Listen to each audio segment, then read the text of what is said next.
So I'm going to go over with how to do an eye, and we start the eye with a sphere, and just allow yourself to draw a circle. Don't worry if it's not perfect. You can go over it again and again and kind of refine that perfection. Remember, we're always drawing as lightly as possible, and it's layers of refinement and focus. So once I've got that sphere, basically, and this is our eyeball. We're going to draw an eye. Now, too often people will, if they're asked to draw an eye, you see a shape like this and maybe an eyeball in there. And that's what I call like a symbol of an eye. A real eye doesn't look like that. You rarely see the whole iris unless somebody's like really terrified or surprised. But what we're going to do is create an eyeball starting with the sphere. As a sphere and light coming down from here, we've got, a highlight in here, and we've got shade coming around through here. And as we went through with the our sphere exercise and drawing that shadow using those chiaroscuro lines to lay along the surface of the sphere, we can start to create that as a sphere. It's very important that we see that as a sphere. So they're really, even though we're drawing the white of the eye per se, that's also still in shadow. The only real bright light, that white of the paper, will probably be the highlight that's on the eye. So we've got the sphere. The sphere is in a socket, and the sphere is held in by kind of two pieces of fabric, two folds of fabric, the eyelids, right? So let's pin down that piece of fabric here, zoom it up so it's kind of going to the middle, and then down, and kind of just imagine like a tarp going over the eye. And that gets our basic proportion, but we know that this line, like all these other lines, is curved. It's lying on the surface of that sphere.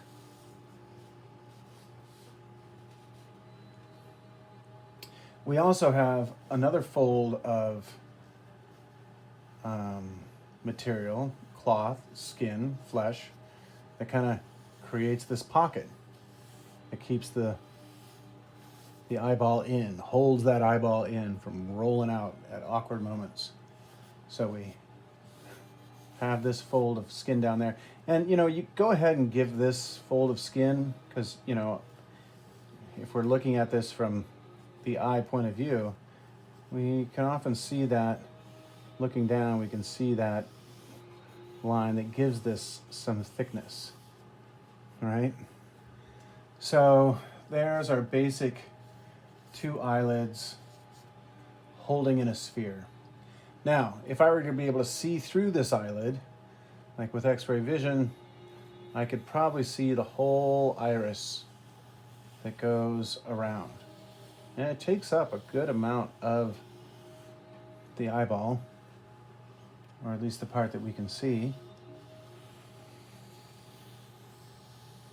So again, another circle, very light lines.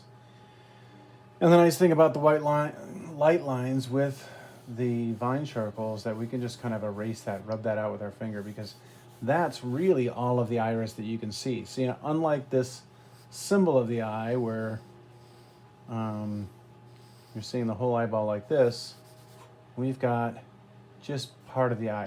And of course, the iris is in the center of that.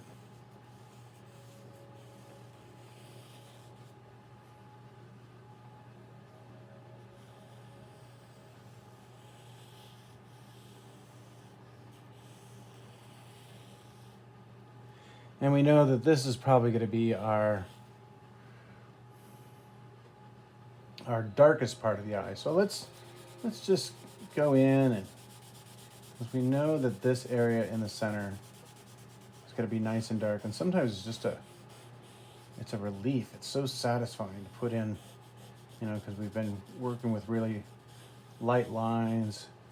But we know this part. We know this is going to be dark. We know this is right here. We can make that iris, you know, bigger if we need to. But I kind of like this size because it'll allows us to show these beautiful little lines in here that we'll get to later. So now start using your light lines, your chiaroscuro technique, to give some shade and shape to the eyelid. Like here it's going back underneath, so it'll be darker under here.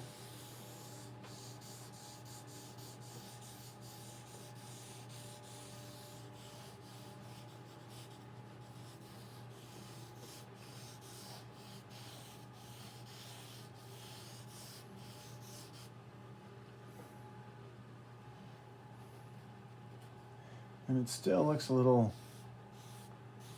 big, a little exposed, but we're going to cast the shadow down. So this eyelid also has thickness, and this thickness casts shadow. So let's do a light shadow.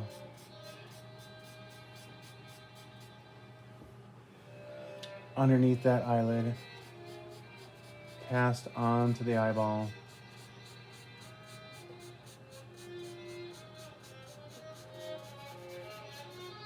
And then go over that a little bit closer up. It gets a little darker, closer to the eyelid.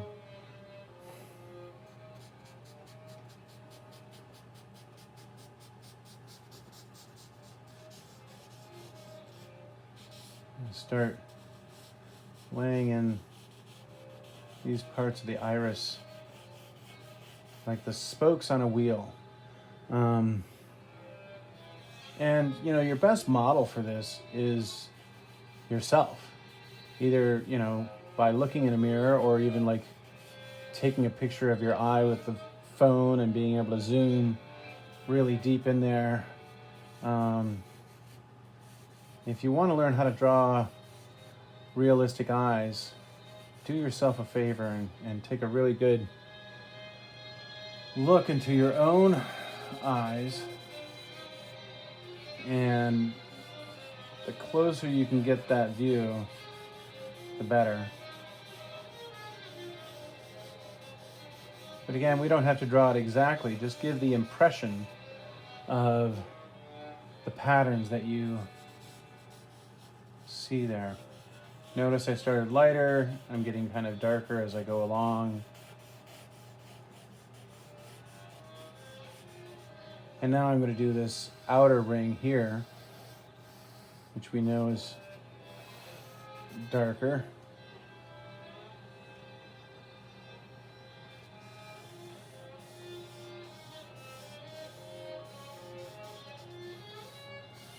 So just as the sphere was a step towards doing this eye will be a step towards doing, you know, our next drawing of a portrait, a full portrait. Right now I'm just doing the eyelashes. Now notice these eyelashes have shape. We know that they kind of curve up. They know that they follow along. And as I'm on this side of the line, the center line, say there's a center line that goes through here, those eyelashes are going to go this way, and then once they start moving around the other direction, past that center line this way, they start to curve and point off to that direction.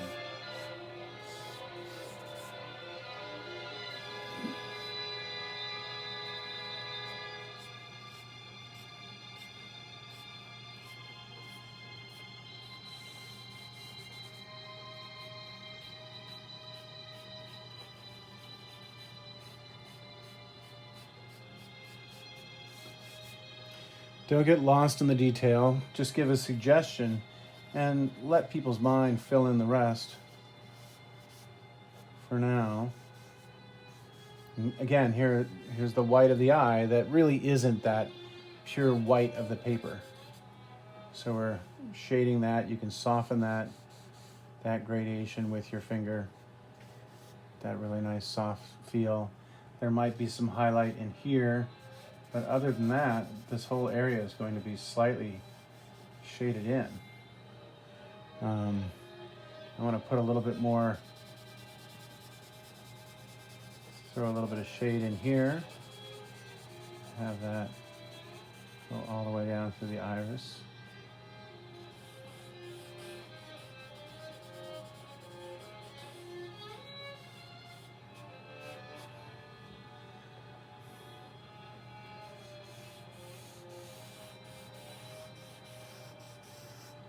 And then the tear duct. And again, you know, use your own eye for a model.